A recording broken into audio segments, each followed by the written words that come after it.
Hello hello sound आवाज कम ना, लेकिन खड़ा हो गया के बाद रिटर्न कम हो जाला बड़ा देश के।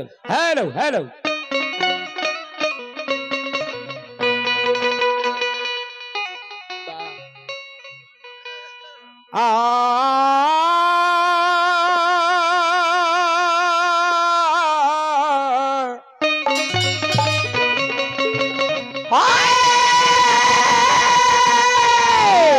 बोलिए प्रेम से वृंदावन बिहारी लाल की जय,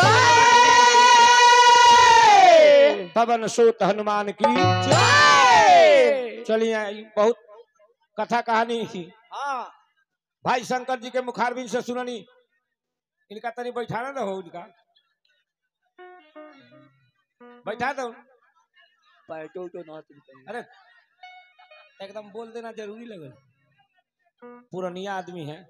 समय एक दिन तोरो आई तो वैसे ही हो जाएगी। देखा चलो नीचा बैठा दीजिए, नीचा ना पोड़ा पर बैठा दो उनका। चलिए आई बड़ी सुंदर कथा कहानी सुननी। बैल हटवा वाला बात काहे ना छोड़ो शंकर भाई। अब हमरा बुझाइए कि अब कुछ खोले के हुई बात का।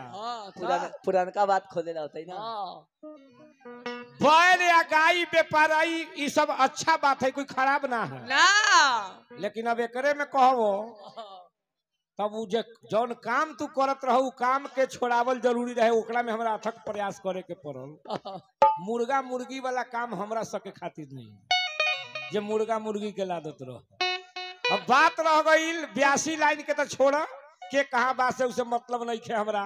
हम जौना घड़ी से 82 कर रहल बानी वो घड़ी से हमरा तो न बुझात रहे कि तू जगह से टुनटुनाब तो रहल। 1982 में जहिया बच्चन मिश्रा के चलती रहे कलकत्ता में, वो घड़ी 1982 में बड़ा बाजार में हम रही। वो घड़ी तो हो सके तोरा यादो न रहल, हो सके तो अंडर पैंट पहिर ले घूमत रह।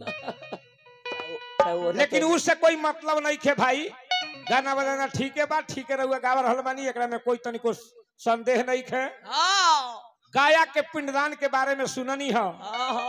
मालिक गाया में पिंडदान देला के बाद में पूर्वज के हमनी के शांति मिलेला, उधार सुधार होला। लेकिन जानता नहीं हमनी के समाज में जब भी संत ऋषि मुनि लोग हुए वो हमनी खातिर अथक प्रयास कैले। कौन चीज के प्रयास कैले? जैसे अब गाया में पिंडदान पहले नियम रहे कि मरनो उपरांत गाया में पिंडदान करब तो जाके प्राणी के उद्धार सुधार होई।